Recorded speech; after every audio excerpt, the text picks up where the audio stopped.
Hey everybody, Kevin Rundlett with Rundlett Law Firm, talking about all things workers' compensation related in the state of Mississippi.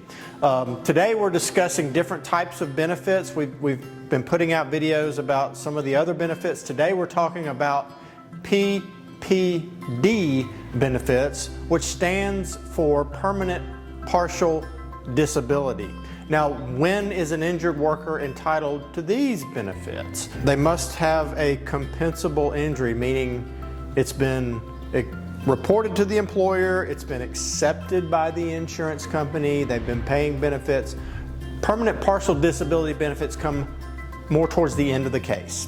So if you have an injury, you've been treating, you've gotten to where the doctor thinks you're as good as you're going to get, he's done all he can do for you, you've been through your rehab, he or she probably will provide you with what's called an impairment rating, depending on the type of injury, and that is probably going to be a percentage, and that's permanent. So he thinks you're never going to get better than this percentage, or this percentage is the amount of disability or lesser ability you have to use whatever was injured in the accident. So it could be an arm. Let's say you injured your shoulder.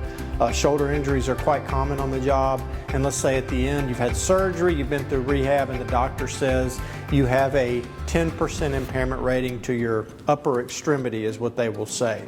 Well, the upper extremity injury has a scheduled number of weeks that the statute allows or requires the employer and the insurance company to pay on that injury. So if the impairment rating was 10%, you would take your average weekly wage at the comp rate, that's the 2/3 of your average weekly wage, multiplied by the number of weeks for that injury, 200 weeks for the upper extremity, and then you would multiply that by the percentage of impairment rating. So this is a physician's anatomical impairment rating. One thing I want to point out is that doesn't mean that's all you're able to get for a settlement in your case, because oftentimes what happens is you have a doctor that says, well, you've got a 10% rating, which he gets from a book. He looks at the injury, he looks at a few factors, and he says, this is what the book says your impairment rating is. But in reality, your impairment may be much higher from a functional standpoint. If you have a job where you have to lift overhead constantly all day and you have a 10% rating, well, that may impair your ability to do your job more than just that 10%. So that's where your attorney comes into play, where he can argue that it's actually more to increase the amount of settlement that you should receive at the end of the case. So PPD comes at the end.